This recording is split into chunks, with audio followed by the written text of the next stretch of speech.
भगवंत रुक्मिणीच्या शोधात दिंडीरवनात आले.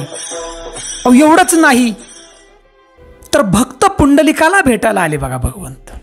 आणि त्यावेळेला भक्त पुंडलिकाने देवांच्याकडे वीट भिरकवली आणि देवाला सांगितलं, देवा तुम्ही या विटेवरती उभं राहा, मी आईवडिलांची सेवा करत. बांधवांनो, अखंड सृष्टीच्या मालकाला एका विटेवरती उभं केलं. एवढा महान भक्त पुंडलिक होता. परंतु बांधवांनो, हे सगळं पूर्वनियोजित असतं की भक्त पुंडलिक एवढा महान कसा होता. भक्त पुंडलिकाचा पुनर्जन्माचा इतिहास आपण जाणून घेणार आहोत. नमस्कार मंडळी, मराठी कथाकथन चॅनलमध्ये आपलं मनापासून सहर्ष स्वागत आहे. बांधवांना, हा व्हिडिओ आपण नक्की पूर्णरित्या पहा. सत्ययुगामध्ये एक महान पराक्रमी मचकुंड नावाचा राजा होता.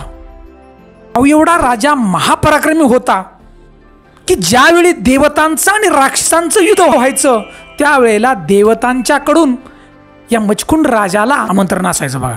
एवढा राजा महापराक्रमी ताकदवान राजा होता. आणि राजा पृथ्वीवरून स्वर्गात जायचा की पृथ्वीवरून स्वर्गात जायचं लायसन राजाकडे होतं. अशी एक वेळ आली की राक्षसांचं आणि देवांचं महाभयंकर युद्ध चालू झालं. आणि त्यावेळेला बघा देवांनी आमंत्रण दिलं ह्या मचकुंड राजाला. मचकुंड राजा स्वर्गामध्ये गेला. महाभयंकर युद्ध चालू झालं. मचकुंड राजाने फार मोठा पराक्रम केला, अनेक राक्षसांना मारलं. परंतु बांधवांनो, ही युद्ध 1, 2, 3 असं 4 वर्ष नाही तर हजारो वर्ष हे युद्ध चाललं होतं. सगळं राक्षसांना मारण्यात आलं त्यावेळेस. आणि युद्ध संपल्यानंतर देवांनी फुलांचा वर्षाव केला या राजावरती, मचकुंड राजावरती. एवढा महान पराक्रम केला होता. देवांनी सांगितलं, राजन आम्ही तुझ्यावरती खुश आहोत, तू काहीतरी माग आम्हाला वर. त्यावेळेला राजाने विचारलं, पृथ्वीवरती माझं राज्य कसं आहे, माझी मुलं कशी आहेत ते आधी सांगा. त्यावेळेला देवांनी सांगितलं की राजा, अरे पृथ्वीवरचं 6 महिने आहेत तेव्हा आमचे 12 दिवस आहेत. आणि त्यामुळे हजारो वर्षाचा काळ लोटलाय. पृथ्वीवरती तुझं राज्य राहिलं नाही, तुझी मुलं राहिली नाहीत, सर्व काही नष्ट होऊन गेले. आता तू काय ती वर महाग आम्हा. त्यावेळेला राजाने सांगितलं की देवा, मी आता पृथ्वीवरती जाऊन तरी काय करू की माझं कुणीही राहिलं नाही त्या ठिकाणी. आणि त्यावेळेला बघा मचकुंड राजानं वर मागितला की देवा, मी भरपूर कंटाळलोय, आता मला आरामाची गरज आहे. मग तुम्ही मला असा एक वर द्या की मी झोपल्यानंतर मला जो कोणी उठविल, झोपेमध्ये व्यत्यय आणील, तो भस्म होऊन जाईल, असा वर मला फक्त तुम्ही द्या. त्यावेळेस बघा सर्व देवांनी तथास्तु म्हटलं. राजाला तसा वर दिला की जो कोणी झोपेत व्यत्यय आणील तो जळून भस्म होऊन जाईल. आणि ज्यावेळी बघा द्वापार युग चालू झालं, मथुरा मंडलमध्ये एका गुफेमध्ये तो राजा झोपला होता. सत्ययुगापासून त्रेतायुगापर्यंत दिवस गेले बघा. आणि द्वापार युगामध्ये त्यावेळी बघा भगवान श्रीकृष्ण आले होते. द्वापार युगामध्ये जन्म त्यांचा झाला होता. जरासंध राक्षसानं 17 वेळा बघा आक्रमण मथुरेवरती केलं. म्हणजे हे 17वं आक्रमण होतं. आणि जरासंध बरोबर कालियावन नावाचा एक महाभयंकर राक्षस होता. आणि या दोघांनी एकदम मथुरेवरती आक्रमण केलं. या दोन्ही राक्षसांना वर होतं की त्यांना असं समोरून कुणी मारू शकत नव्हतं.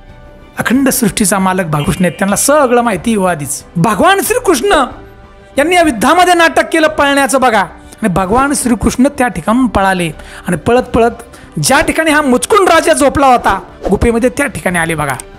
आल्यानंतर बघा ह्या मुचकुंड राजाच्या अंगावरती भगवान श्रीकृष्णाने एक शाल फेकली जोराच की दिसू नये म्हणून. आणि भगवान श्रीकृष्ण पुढे थोडे निघून गेले. पाठीमागून भगवान श्रीकृष्णांचा पाठला करत तो आला त्या ठिकाणी. घाबरून भगवान श्रीकृष्ण त्या खाली झोपलेत. त्या अवस्थेत जे मचकुंड राजा झोपले होते त्यांना जोरात लाथ मारली. आणि त्यावेळेला बघा झोपेमध्ये व्यत्यय आला म्हणून हा मचकुंड राजा उठून बसला.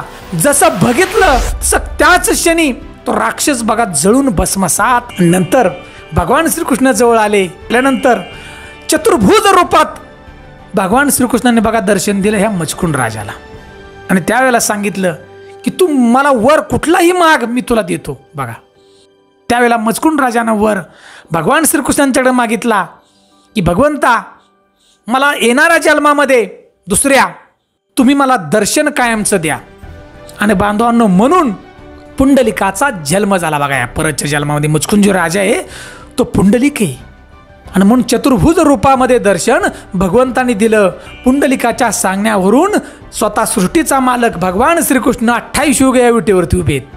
विचार करा बांधवांनो की आपलं वचन पाळलं म्हणून भगवंताची भक्ती ही नेहमी करत चला बांधवांनो. आज काळाची गरज आहे बांधवांनो. ही माहिती जर आपल्याला आवडली असेल तर आमच्या चॅनलला नक्की लाईक करा, सबस्क्राईब करा आणि जास्तीत जास्त व्हिडिओ शेअर करा आणि आम्हाला कमेंट म्हणून ओम नमो भगवते वासुदेवाय नमः ही कमेंट नक्की द्या. बांधवांनो मी व्हिडिओ बनवतो धर्म रक्षणासाठी आणि हिंदू धर्म प्रचारासाठी. त्यासाठी हा व्हिडिओ जास्तीत जास्त शेअर करा. जय हिंद, जय महाराष्ट्र.